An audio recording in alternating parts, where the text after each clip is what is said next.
السلام عليكم ورحمة الله وبركاته. دمنا صاحبتي qiimaha badan maanta iyo muuqaal cusub muuqaalkeena maanta waxaynu ku qaadanaynaa systemkeena qaybtiisa 15aad waxaan kusoo guda jirnay ama aan soo sameynaynay system aan ugu soo magac darnay school management system. Casharkii ka horreeyay waxaan ku qaadanay sida loo soo qurxiyo finance table-ka. Qaabkan ayaan kasoo dhignay oo sidan ayaan usoo qurxinay. Casharkeena maanta waxaynu ku qaadanaynaa isla formka ayaan gudaha ugu jirnaaye tablekan hadda aan qurxinay table la mid ah oo waxaa inoo harsan tablekan aan kusoo magac darnay ama exam table aan noo harsan exam table ayaan qurxinaynaa. Okay, waxaan tegaynaa halkan inoo qorantay create kadibna form wizard ayaan ku dhufanaynaa. Halkan waxaan ka dooranaynaa meeshan intaan furno exam table ayaan ka dooranaynaa. Waxaan rabnay inaan qurxino waa exam kadibna waxaan leenahay xogtan halkan inoogu soo xaray next finish ayaan leenahay. Okay, waa kan marka qaabkan ayuu noqday examkii kadibna waxaan leenahay right click inoo dheh design view. Okay, banadana waaweyn ayaan xoogaa yareynaynaa. Okay, waxaan leenahay banadan dhexdooda yaree. Okay, xoogaa si yaroo macquula ka dhig, hoos ayaan u deganaynaa. Sidoo kale waa banankan isagana yaree ayaan leenahay grade-ka. Okay, kadibna intaan doorano waa control intaan qabano badhanada dhan intaan doorano ayaa waxaan leenahay waa soo gaabay dhirirkooda aad ayuu dheeriya badhanka dhirirkiisa soo yaree ilaa iyo in qiyaasa. Okay, intaan markaan sameyno marka waxaan sameynayaa sida caadada noo ahayd waa isgarab dhigeena. Isgarab dhigu waa qasab ma ahan, laakiin waa hadba sida adiga markaas aad u aragto formka inuu kuu qurxanaanayo ama qurux ay kusoo bixayso sida adiga markaas aad leedahay wuu ku qurux badan yahay ayaad sameynaysaa. Laakiin mar waliba inaad isgarab dhigto qasab ma ahan. Aniga ayaa u arko in inaan isgarab dhigo xoogaa formkiina ii qurxinayso. Adigu marka waa sida oo kala samee ama si ka duwanba waad sameyn kartaa.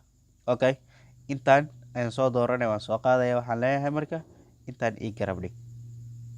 Inta ii garab dhig xoogaa kor oo yara qaad. Okay, kadibna waxaan leeyahay waa exam table-kan ciwaankan intaad soo qaado halkan dhexda ay keen. Okay, sidoo kale waxaan dhihi karaa examination waan dhamaystiri karaa. Okay, kadibna waxaan leeyahay okay halkaa u yara dheerey halkan sidoo kale.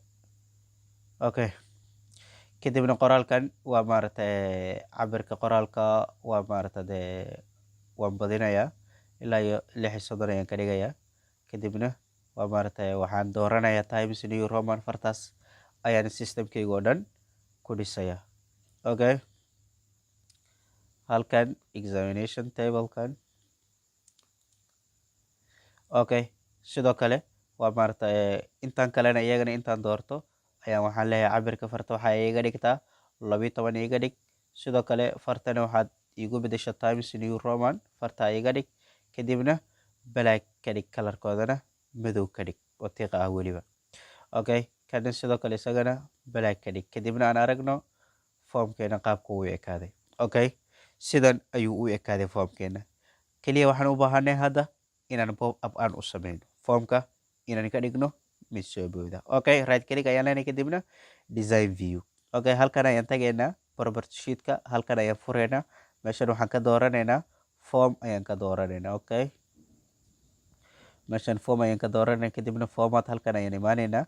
Sida caadada inoo ahayd waxaan ka xiraynaa navigation buttonska iyo record selector-ka iyo close button-ka iyo waa control box-ka labada afarta button waan ka xiraynaa. Okay, navigation buttons iyo record selector-ka meesha yes ah nooga dhig.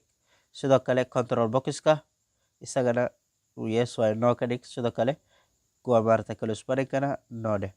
Other halkan imow kadibna meeshan pop up ka fur oo yes dheh. No ayay ku tahay model-kana sidoo kale yes dheh. Kadibna hadda aan dhahno view. Okay, button-keena ama formkeena qaabkan ayuu u ekaaday oo sidan ayuu u qurux badnaaday. Casharkeena 15aad halka ayuu nooga egyahay. Sidaa iyo nabadgelyo. Wassalaamu calaykum waraxmatullaahi wabarakaatuh. fadlan haddii aad ku cusubtahay channelkeena subscribe inoo saar like-ta nagu dhiirigeli wixii faaliyo comment aad qabtana noogu reeb qaybta faallooyinka.